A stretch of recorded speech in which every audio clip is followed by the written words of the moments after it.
జ్ఞానయోగం వ్యాసపీఠం బహువేదశాస్త్రం బోధామృతహిత శ్రీమన్నారాయణం శివగౌరీ సంభాషిత సకల పురాణం అష్టాక్షరి పంచాక్షరి మంత్రావరణం అఖిల దేవతా సంస్తుతి పారాయణం జయ మంగళకరమీ ప్రవచన శ్రవణం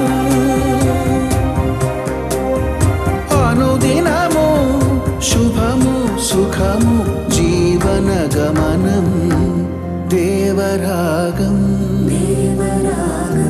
జ్ఞానయోగం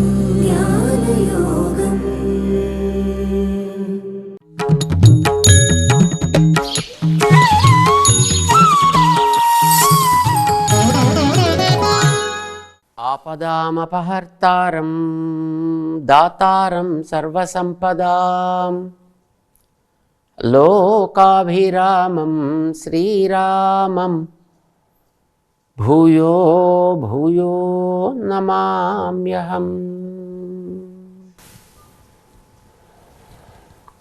జై శ్రీమన్నారాయణ. ప్రియ భగవద్బంధువులారా,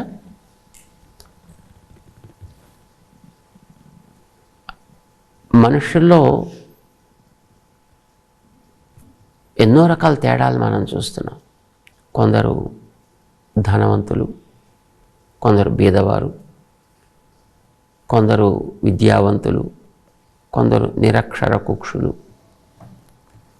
కొందరు ఆకారం ఉన్నవాళ్ళు, కొందరు కురూపులు. ఒక్కొక్క రకంగా ప్రతి మనిషికి వేరే మనిషి నుంచి తేడాలు మనం చూస్తున్నాం. ఎందుకు ఏర్పడుతున్నాయి ఈ తేడాలన్నీ? ఎలా ఏర్పడుతున్నాయి ఈ తేడాలన్నీ? ఎవరు ఏర్పరుస్తున్నవి ఈ తేడాలన్నీ? ఇది ఒక పెద్ద ప్రశ్న. వీటి గురించి రకరకాలుగా పోరాటాలు జరిపేటువంటి వ్యక్తులు ఉన్నారు. సమసమాజ స్థాపన అని పోరాటాలు జరిపేవాళ్ళు చాలామంది ఉన్నారు. అయితే ఈ సమసమాజ స్థాపన అని మాట్లాడే వాళ్ళకి దాని గురించినటువంటి అవగాహన ఎంతవరకు ఉన్నది అనేది మనం కొంచెం గమనించాల్సిన అవసరం ఉంటుందన్నమాట. సమసమాజాన్ని అంటే వాళ్ళు దేన్ని స్థాపిస్తారు? ఈ వ్యక్తుల మధ్య ఉండేటటువంటి ఈ తేడాలని తీసేస్తారా? సాధ్యమాది? ఒకడికి 100 సార్లు వల్లించినా రాదు. ఒకడికి 2 సార్లు వింటే వాడికి జ్ఞాపకం ఉండిపోతుంది. మనసులో వాడు ఫోటో తీసినట్టుగా లోపల పెట్టేసుకోగలుగుతాడు. పాపం ఒకడు 100 సార్లు, 200 సార్లు, 300 సార్లు అని వల్లిస్తూనే ఉంటాడు. కానీ వాడికి అది ఒక అక్షరం కూడా లోపల పట్టదు. దేన్ని బట్టి వచ్చాయి తేడాలన్నీ? ఎందుకు వచ్చాయి ఈ తేడాలన్నీ? సమత సాధించడం సాధ్యమా? సమానత్వం కోసం పోరాడేటువంటి వాళ్ళు ఎంతోమందిని మనం చూస్తుంటాం. మనకి 11వ శతాబ్దంలో రామానుజాచార్యుల వారు కూడా సమత గురించి పోరాడినటువంటి మహానుభావులు. ఆ తర్వాత వచ్చిన కాలంలో ఎక్కడో అమెరికా లాంటి దేశాల్లో మండేలా లాంటి వాళ్ళు, ఇంకా అంతకుముందు లింకన్ లాంటి వాళ్ళు ఇలా సమత గురించి పోరాటాలు సాగించిన వాళ్ళు ఉన్నారు. గుడ్. వీళ్ళు సాగించిన పోరాటాల వల్ల వ్యక్తుల మధ్య ఉండే తేడాలని వాళ్ళు అంతరింప చేయాలి అనేది వాళ్ళ తాత్పర్యం. తేడాలంటే బయటి తేడాలా, లోపల ఉండేటటువంటి అవగాహనలో తేడాలా? ఏది అంతరింపజేసేది? బయట తేడాల్ని అంతరించవు. ఇది ఒక రూల్. ఇది మన అందరం చూస్తుంది ప్రకృతిలో. ఎవరు ఏం తంటాలు చేసినా ఈ బయట తేడాలు అనేటటువంటివి పోవు. మన తెనాలి రామకృష్ణుడు గారు పాపం ఎప్పుడో చెప్పారు దీని గురించి. మేకతోలు తెచ్చి పాలలో ఎంతకాలం నానబెట్టినా అది నలుపుగానే ఉంటుంది తప్ప తెలుపు కాదు. ఇది వ్యక్తుల మధ్య ఉండేటటువంటి తారతమ్యాలు, వీళ్ళల్లో ఉండేటటువంటి వైవిధ్యం. ఇది ఎప్పుడు కూడా మార్పు చెందదు, ఇది ఇలానే ఉంటుంది. మరి మనం సాధించాల్సింది ఏమిటి? ఆ మహానుభావులు ఏంటంటే పెద్దలందరూ కూడా దేన్ని గురించి వాళ్ళు పోరాటాలు జరిపారు, వాళ్ళు ఏమిటి సాధించాలనుకున్నారంటే మనిషికి ఉండాల్సినటువంటి అవగాహనలో సామ్యతని సాధించాలి, జ్ఞానంలో పక్వతని సాధించాలి. అలా సాధించిన వ్యక్తి కలిగిన వాడు పండితుడు అవుతాడు. ఆ పండితుడు దేన్ని సాధిస్తున్నాడంటే వీళ్ళ లోపలుండేటటువంటి చైతన్యపు శక్తి అయిన ఆత్మలు సమాన ఆకృతి కలిగినవి, వాటిల్లో తేడా లేదు. ఇది వాళ్ళు గుర్తించాల్సినటువంటిది. మనిషికి జ్ఞానం పెరుగుతున్న కొద్దీ 3 విషయాల్లో ఆయనకి ఒక స్పష్టత ఏర్పడాలి. జ్ఞానం కలుగుతూ ఉంటే ఏమిటా 3 విషయాలు? 3 రంగాలు అందాం, లేదా 3 మెట్లు వాడి పైకి ఎక్కాలి అని అందాం. ఏమిటా మెట్లు 3ను? మొదటిది, ఏ దేహంలో తానున్నాడో ఆ దేహాన్ని సవ్యంగా పోషించుకోవాలి. ఆ దేహానికి ఉండే పద్ధతి ప్రకారం వాడు చక్కగా ప్రవర్తించాలి. ఇది మొదటి రంగం, శారీరక స్థితి అందాం దీన్ని. రెండవది, తాను చేసేటటువంటి పనులు, ఒక్కొక్క శరీరంలోనూ ఒక్కొక్క పనులు ఉంటాయి కదా, వాడు చేసే పనులు. ఒకడు కార్పెంటరీ చేస్తాడు, ఒకడు ఎలక్ట్రికల్స్ చేస్తాడు, ఒకడు ఎలక్ట్రానిక్స్ చేస్తాడు, ఒకడు మెడిసిన్ చేస్తాడు, ఒకడు లా చేస్తాడు, ఫైనాన్సెస్ చేస్తాడు, మరొకటి ఏదో చేస్తాడు, రకరకాల పనులు చేస్తుంటారు. ఈ చేసేటటువంటి లోపలి పనులన్నీ కూడా ఇటు దేహ పోషణని వీటికి సాధిస్తూ ఉన్నప్పటికీ కూడా సమాజంలో హుందాగా మర్యాదగా బ్రతికేటట్టు వాణ్ణి చేయాలి. ఇది రెండవది. తను చేసేటటువంటి పనులు తనకి భారం కాకూడదు, ఉండే భారాన్ని తగ్గించగలగాలి. ఇది రెండవ రంగం. అంటే పనులు చేసేటప్పుడు కేవలం తన కోసమే చేయాలా, తన చుట్టూ ఉండేటువంటి సమాజం కోసం చేయాలా? ఇది వాడు గుర్తించాలి. తన కోసమే చేయాలి అంటే ప్రతి పని తన మీద ఒక పెద్ద భారాన్ని మోపినట్టు, పెద్ద ప్రెషర్ వాడి మీద బిల్డప్ చేస్తుంది అన్నమాట. సమాజం కోసం అని అనుకున్నప్పుడు సమాజంలో ఉండేటువంటి రకరకాల వ్యక్తుల మధ్య ఏ రకమైనటువంటి ఒక సయోజనతను కుదర్చాలి, ఎలాగ ప్రవర్తించాలి, చేసేటప్పుడు ఇదంతా మొత్తం నేనే, నా కోసమే, నా వల్లనే అని అనుకోవడం మాని, ఇది తన కోసం కాదు, ఇదంతా తన వల్లనే కాదు, దీనికంతటికి తనే బాధ్యుణ్ణి కాదు అనుకోగలిగేటటువంటి ఒక స్థితి ఏర్పడాలి. చేసేటటువంటి పనిలోంచి ఏదో కొంత తన మీద కాకుండా వదలాలి. ఏమంటాం దాన్ని? వదలుట, త్యాగము చేయుట, న్యాసము చేయుట. ఎక్కడ న్యాసం చేయాలి? అది ఇటు అటు చేసినట్లయితే ఇవన్నీ మారుతూ ఉండేవి కనుక వాటి మీద చేయడం కంటే మారని దాని మీద చేయడం మంచిది. ఆ మారనిది లోపల ఉండేటటువంటిది సత్ అనే పేరు కలిగిన జీవుడు లేక ఆత్మ. ఆత్మ కూడా వెనకాతలుండే పరమాత్మ కూడా, ఇవి రెండు సత్తే. ఆత్మ సత్, పరమాత్మ కూడా సత్ శబ్దంతో మనం పిలవచ్చు. సో తను చేసేటువంటి పనులలో ఉండే భారాన్ని కానీ, సంబంధాన్ని కానీ, కర్తృత్వాన్ని కానీ తన మీద పెట్టుకోకుండా వీడు కొంచెం పక్కకు కనుక వీడు వదలగలిగితే వీడు తేలిగ్గా ఉండగలుగుతాడు, పని చేసుకుంటూ ముందుకు పోగలుగుతాడు. అంటే తను చేసేటటువంటి పనిని కాదు, పనిని తను సవ్యంగా చేస్తున్నప్పటికీ కూడా పని వల్ల కలిగేటటువంటి తన భావాన్ని వాడు సత్ న్యాసము చేయవలే. అది పనిలో ఉండేటటువంటి భారాన్ని కనుక కర్మ సన్యాసము చేయవలే.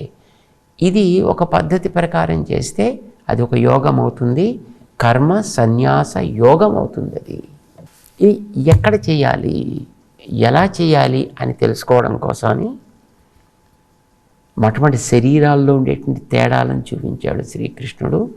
గుణముల వల్ల అవి ఏర్పడుతుంటే సత్వరజస్తమస్సుల వల్ల ఏర్పడతాయి. ఆ ఏర్పడ్డవి సత్వంతో ఏర్పడేవి కొన్ని ఉంటాయి. విద్యా వినయ సంపన్నే బ్రాహ్మణి. సంస్కారం కలిగినవి కొన్ని, కేవలం పేరుకి మాత్రమే ఆకృతి ధరించేవి కొన్ని. పేరుకి ఆకృతి వాడు ఆయా పేరుతో చెప్పుకుంటూ ఉంటాడు, కానీ దానికి సంబంధించిన సంస్కారం వాడిలో ఉండదు. సంస్కారం నిండి ఉంటుంది, పేరు ఏదైనా కావచ్చుగాక. ఆ సంస్కారవంతమైనటువంటి స్థితి కలిగితే అది సత్వ గుణానికి సంబంధించిన కేటగిరీ ఒకటి. అలాంటివి ఎన్ని ఉంటాయి, అన్నీ దాంట్లో చేర్చుకోవచ్చు. మనుషుల్లో, జంతువుల్లో, పక్షుల్లో, కీటకాల్లో, క్రిముల్లో, చెట్లల్లో, చామల్లో, కొండల్లో, గుట్టల్లో ఉండే వస్తుజాతం అంతా సాత్వికమైనటువంటి కేటగిరీ ఒకటి. గవి, హస్తిని. గవు, హస్తి, ఏనుగు, ఇవి రెండు రజోగుణానికి సంబంధించినటువంటి దేహాలు. ఆ దేహాల్లో ఉండేటటువంటి చైతన్యము కలిగినటువంటి జీవుడు కూడా సంస్కారవంతుడైతే గౌ, అది కొంచెం తగ్గితే హస్తి. ఇందాక మనం చెప్పుకున్నాం కదా, సంస్కారవంతమైతే విద్యా వినయ సంపన్నుడు, సంస్కార రహితమైనటువంటి కేవలము ఆకృతి మాత్రమే అయితే బ్రాహ్మణ. అలానే సంస్కారవంతమైనటువంటి రజోగుణమైనట్టయితే అది గౌ. సంస్కార రహితంగా కేవలము రజోగుణం మాత్రమే నిండి ఉంటే హస్తి. ప్రకృతిలో కనిపించే రాజస ప్రవృత్తికి ఆధారంగా ఉండేటువంటి వస్తుజాతానంతటినీ పట్టుకొచ్చి దాంట్లో చేర్చేసుకోవచ్చు. అదంతా రాజస గుణానికి సంబంధించినవి. మూడవది తామస గుణానికి సంబంధించినవి. సంస్కారవంతమైన తామస గుణము శునకము, సంస్కార రహితమైనటువంటి తామస గుణము శునక మాంసము తినువాడు. ఇంత రొట్టె ముక్క వేస్తే ఆ వేసిన వాడి విషయంలో దానికి ఉండే కృతజ్ఞత అపారం. ఎంతకాలమైనా వాడికి అలా సేవ చేస్తూనే ఉంటుంది. ఒక్కసారి ఇస్తే వాడి వెనక తోకాడించుకుంటూ తిరుగుతూనే ఉంటుంది. ఎంత గొప్ప సంస్కారం అండి! ఎంతమంది దిగించి ఇన్ని రకాల ఉపకారాలు మనం పొందుతున్నాం, ఎన్నిసార్లు ఎంతమందిని మనం జ్ఞాపకం పెట్టుకుంటున్నాం. ఇది ఎవరిని మనం అడగకూడదు. అడిగితే సిగ్గు, అడిగితే అవమానం. మనకి మనమే ప్రశ్న వేసుకుని ఆలోచించుకోవాలి. మనం ఎక్కడి నుంచైనా ఒక ఉపకారాన్ని పొందితే దాన్ని ఎప్పటికీ జ్ఞాపకం పెట్టుకోవాలి.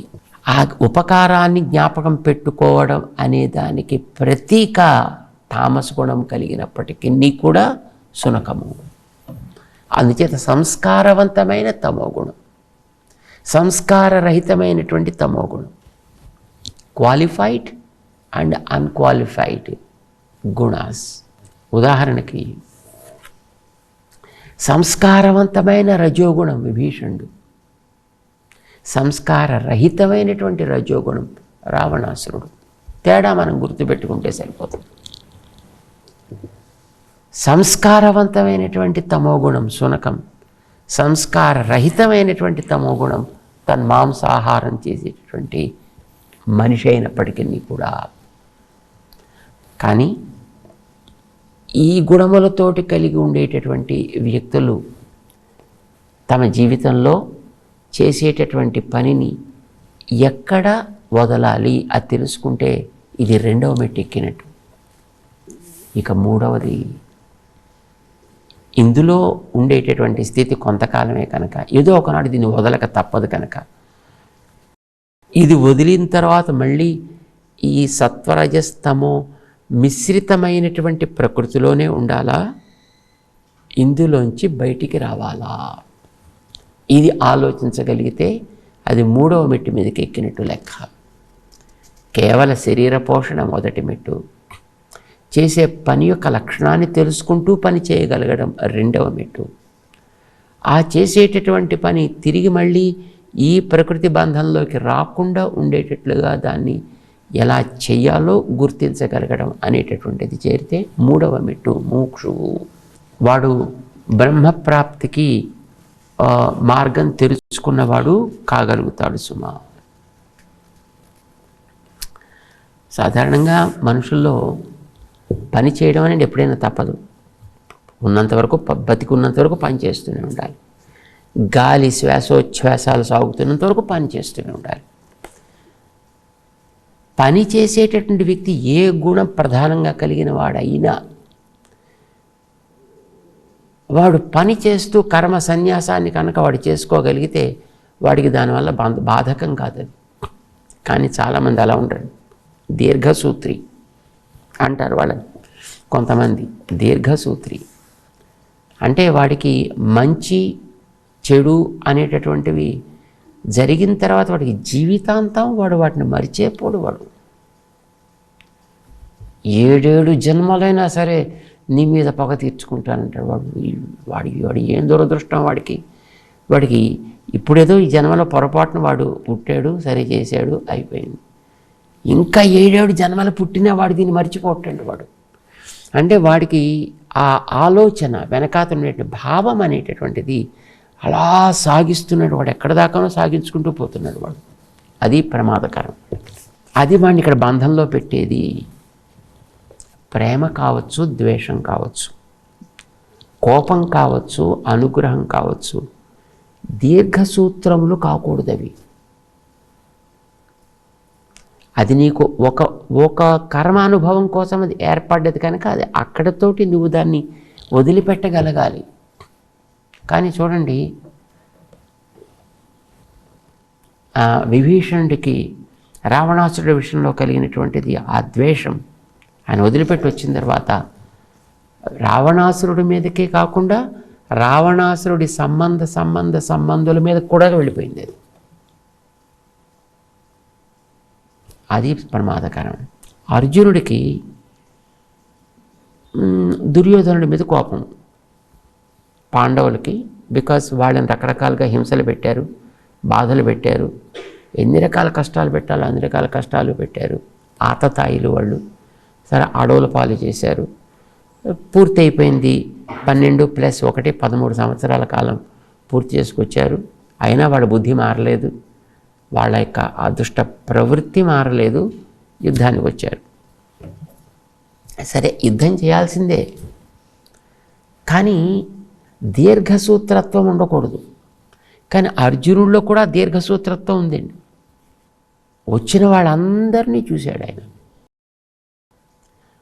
అందరినీ చూసి వీళ్ళందరినీ కూడా తనకి ఏ దుర్యోధనుడి మీద కోపం ఉందో ఆ దుర్యోధనుడి మీద కోపం దుర్యోధనుడి తండ్రి గారు ధృతరాష్ట్రుడి దాకా వెళ్ళి ఆగలే. ధృతరాష్ట్రుడి సంబంధం కలిగిన 11 అక్షౌహిణీల మీద కూడా వెళ్ళిపోయింది. అక్కడ దాకా వెళ్ళి ఆగలే, వాళ్ళ కుటుంబాల దాకా కూడా వెళ్ళిపోయింది మొత్తం. ధార్తరాష్ట్రస్య దుర్బుద్ధే యుద్ధే ప్రియచికీర్షవః. ఎవడెవడైతే వచ్చి ఇక్కడ ఆ దుర్యోధనుడికి సంతోషం కలిగించాలని చేరారో చూస్తా మొత్తం వాళ్ళందరినీ తీసుకువెళ్ళే రథాన్ని 2 సేనలను నిలబెట్టవయ్యా అన్నాడు ఈయన. అంటే ఈయన కూడా ఒక రకమైనటువంటి దీర్ఘసూత్రి. ఇది ప్రమాదం. ఇది ద్వేషం కలిగినప్పుడు. మళ్ళీ ప్రేమ కలిగినప్పుడు కూడా అంతేనండి. రథాన్ని తీసుకొచ్చి 2 సేనల మధ్య నిలబెట్టాడే. సరే కృష్ణుడి యొక్క తాత్పర్యం యుద్ధం జరిపించడమే కనుక పశ్య ఏతాన్ సమవేతాన్ కురూన్, చూడవయా ఒకసారి వచ్చిన వాళ్ళందరినీ అన్నాడు ఈయన. అనగానే బహుశా లోపల ఏదో చేసి ఉంటాడు ఈయన, అదేమిటో మనకి తెలియదు. ఈ అర్జునుడి యొక్క బుద్ధిని ఎలా మార్చాలో అట్లాగా ఆయన మార్చాడు. చూశాడు ఒక్కసారి. చూస్తే కనిపించిన వాళ్ళంతా ఆచార్యా పితర పుత్రా పితామహ శ్యాలాహ సంబంధిన. చూస్తే వాళ్ళంతా కూడా మొత్తం తన సంబంధం, తన బంధువులు. కానీ ఇంతవరకు ధార్తరాష్ట్రస్య దుర్బుద్ధి ప్రియచికీర్షవ అని అనిపించిన వాళ్ళంతా కూడా ఈ లోపల ఉండేటట్టు అర్థం కాస్త రివర్స్ అయ్యేటప్పటికి కాస్త, బుద్ధి మారేటప్పటికి కాస్త మళ్ళీ తనకి అన్ని రకాల బంధుత్వాలు కలిగిన వాళ్ళుగా కనిపించారు. వాళ్ళు వాళ్ళ బంధు ఎక్కడి దాకా వెళ్ళింది అది? పతంతి పితరో హ్యేషాం లుప్త పిండోదక క్రియ దాకా వెళ్ళిపోయింది. అంటే ఇందాక ద్వేషంలో ధృతరాష్ట్ర సంబంధం కలిగిన వ్యక్తులు వాళ్ళ కుటుంబాల దాకా వెళ్ళింది. కానీ ఈ ప్రేమలో తిరిగేటప్పటికి అది పోయి పైలోకాల్లోకి చేరుకున్న వాళ్ళ దాకా కూడా పోయి లుప్తపిండోదక క్రియా తే పతంతి పితర, వాళ్ళంతా కూడా అమ్మో కింద పడిపోతారు అని అంతవరకు వెళ్ళిపోయింది. చూడండి, ఇది కూడా ఒక రకమైన దీర్ఘసూత్రి అర్జునుడు. అంటే ఇతనికి కూడా ఆ లోపల పట్టుకున్నటువంటి అభావం అనేది తేనెపాకం తీగ సాగినట్టుగా అలా సాగుతూ పోతుంది. ఇది తప్పు. ఇది నీకు ఏ పని కోసం ఏర్పడదో ఆ పని వరకు నువ్వు చెయ్యి, బాధ్యతగా చెయ్యి, శ్రద్ధగా చెయ్యి. కానీ దీన్ని సాగించనివ్వక తర్వాత దాంట్లోకి ఎక్కడికక్కడ దాన్ని స్టాప్, క్లోజ్. ఇది చెయ్యాలి. ఇది చేసి ఆ పని యొక్క ఫలితాన్ని నువ్వు వెనకాతల అర్పించాలి. అప్పుడు అది కర్మ సన్యాసం అవుతుంది, అప్పుడు అది నీకు సాధనం అవుతుంది. అయితే ఇది తర్వాత ఈ జీవుడికి ఏర్పడ్డటువంటి ఈ కర్మబంధాన్ని తొలగించుకునే దాకా వెళ్ళగలిగితే అప్పుడు వాడు ముముక్షు అవుతాడు. అప్పుడు వాడికి ఈ చేసేటటువంటి పని కేవలం ఇక్కడి జీవితాన్ని సాగించడానికి, ఇక్కడ కర్మ అంటకుండా ఉండడానికి మాత్రమే కాకుండా ఇది నేరుగా మోక్షాన్ని సాధించడానికి, వాడు మళ్ళీ ఈ ప్రకృతి బంధంలోకి రాకుండా ఉండేట్టు చేయడానికి ఉపయోగపడుతుంది. జ్ఞానానికి పర్యవసానం అక్కడి దాకా వెళ్ళాలి. ఇది కృష్ణుడు చెప్తున్నాడు. అది చూపించాడు ఈ 3 గుణాల ద్వారా. అయితే సరే, ఏదో తంటాలు పడతా నువ్వు చెప్పినట్లుగా ఆ సమదృష్టిని సాధిస్తా. ఈ శరీరాలన్నీ తేడాలు ఉండేవి, ఇవన్నీ కలిసి ఏకరూపంగా అవ్వవు. సరే, నువ్వు చెప్పింది నేను ఒప్పుకుంటున్నా. కానీ వీటన్నిటి లోపల ఉండే జీవులు అందరూ సమానమే అంటున్నావు. జ్ఞానాకారంగా అంటే జ్ఞానం అనే ఒక గుణం కలిగిన వాళ్ళుగా వీళ్ళందరూ ఒకటే. అన్ని లోపల ఉండేటువంటి జీవులు సమానమే. కానీ వాళ్ళకు ఉండేటువంటి ఆ ప్రాచీనటువంటి కర్మ ప్రభావం చేతి తేడాలు వచ్చాయి. నేను ఒప్పుకుంటున్నా. ఇది నువ్వు తెలుసుకోమంటున్నావు. అది తెలుసుకున్నవాడే పండితుడు అంటున్నావు. ఆ పండితుడైన వాడికి సమదర్శిత్వం ఏర్పడుతుంది. సమదర్శిత్వం కలిగితే పాండిత్యం పండినట్లు లెక్క. పాండిత్యం వస్తే సమదర్శిత్వం, సమదర్శిత్వం వస్తే పాండిత్యం ఉన్నట్లు లెక్క. చాలా బాగుంది. ఇది నేను తంటాలు పడి తెలుసుకున్నాను అనుకో, ఏమిటి లాభం దానికి? ఏమిటి సిద్ధి? ప్రతి చోట నీకు ఏం లాభం కలుగుతుందో చెప్తూ ఉండాలని చెప్తే తప్ప వీడికి ప్రోత్సాహం ఏర్పడదు.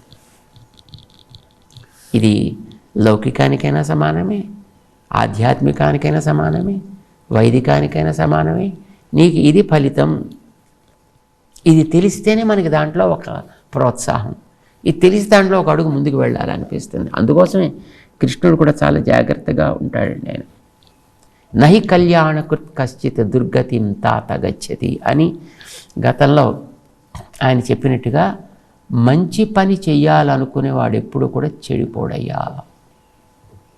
మంచి వైపు ఒక అడుగు వేసిన వాడు ఎప్పుడు కూడా నష్టపోడు సుమా. ఇప్పుడు నేను నీకు చెప్తున్నాను, ఇది ఈ ఆలోచనని కనుక నువ్వు సాధించగలిగితే, సమదర్శిత్వాన్ని కనుక నువ్వు సాధించగలిగితే, ఆ రకమైనటువంటి జ్ఞానాన్ని కనుక నువ్వు పరిపాకం చేసుకోగలిగితే కలిగే లాభం ఇది అంటూ తర్వాతి శ్లోకం 19వ శ్లోకంలో కృష్ణుడు చెప్తున్నాడు. ఇహైవ తైర్జిత సర్గః యేషాం సామ్యే స్థితం మనః నిర్దోషం హి సమం బ్రహ్మ తస్మాత్ బ్రహ్మణి తే స్థితాః. ఎవరికైతే ఇట్లాంటి జ్ఞానం సిద్ధిస్తుందో, ఎవరికైతే సమదర్శిత్వం అలవడుతుందో, వాడు బ్రహ్మణి స్థిత, వాడు బ్రహ్మయందు నిలకడగా చేరిపోయినట్టే. బ్రహ్మ జ్ఞాపకం పెట్టుకోవాలి. మనకి 3 ప్రధానంగా జ్ఞాపకం పెట్టుకోవాలి, ఇంకా చాలా ఉన్నాయి. 3 ప్రధానం. బ్రహ్మం అంటే ప్రకృతికి పేరు, బ్రహ్మం అంటే జీవుడికి పేరు, బ్రహ్మం అంటే దేవుడికి కూడా పేరు. ఎవడైతే సవ్యంగా వాడు తెలుసుకోగలుగుతాడో వాడు బ్రహ్మణి స్థిత, వాడు ఆత్మస్వరూపాన్ని వాడు పొందినట్టే. అంటే మళ్ళీ బంధంలోకి రాని స్థితికి వాడు చేరగలిగినట్టే. లేదా బ్రహ్మణి అంటే పరమాత్మ అనుకోండి, పర్వాలేదు. బ్రహ్మణి వాడు స్థిత, పరమాత్మ యందు వాడు నిలకడగా ఉండగలుగుతాడు.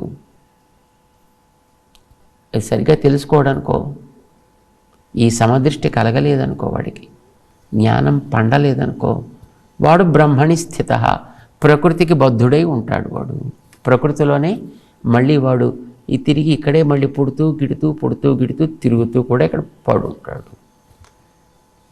నువ్వు దేంట్లో ఉండాలనుకుంటున్నావు? ప్రకృతిలో బద్ధుడై ఉండాలనుకుంటున్నావా? ఆత్మయందు నిలకడగా ఉండాలనుకుంటున్నావా? అంటే ఆత్మస్వరూపాన్ని పొంది నువ్వు ఆనందంగా ఉండాలనుకుంటున్నావా? పరమాత్మ స్వరూపాన్ని పొంది ఆనందంగా ఉండాలనుకుంటున్నావా? ఏది నీ కోరిక? దేనికైనా కూడా నీకు అవకాశం ఉంది, ఛాన్స్, ఇది జంక్షన్. నువ్వు ఏది కావాలో కోరుకో. ప్రకృతిలో బద్ధుడు కావాలనుకుంటున్నావా? ఆత్మని పొందాలనుకుంటున్నావా? పరమాత్మని పొందాలనుకుంటున్నావా? దేనికైనా నీకు అవకాశం ఇక్కడ ఓపెన్. కోరుకో అంటూ ముందుకు తీసుకెళ్తున్నాడు. తెలుసుకుందాం. జై శ్రీమన్నారాయణ.